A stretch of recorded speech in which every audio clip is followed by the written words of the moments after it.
Voici 3 investissements que beaucoup de musulmans pensent halal alors qu'ils sont haram.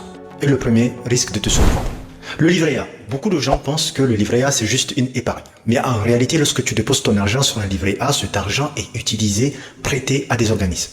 Et en échange de ce prêt, tu reçois une rémunération garantie. Autrement dit, tu prêtes de l'argent et tu récupères de l'argent. C'est précisément ce mécanisme qui pose problème en finance islamique. Le deuxième type d'investissement, c'est le crédit immobilier à intérêt. On entend souvent mon taux est inférieur à l'inflation. Ou bien je préfère acheter que jeter un loyer par la fenêtre. Mais ce raisonnement ne répond pas à la vraie question. Dans un crédit classique, la banque ne te vend pas la maison.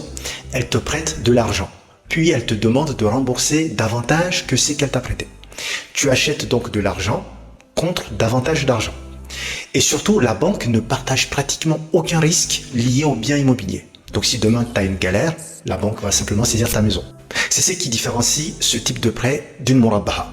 Dans une murabbaha, la banque achète réellement le bien avant de te le revendre avec une marge connue à l'avance.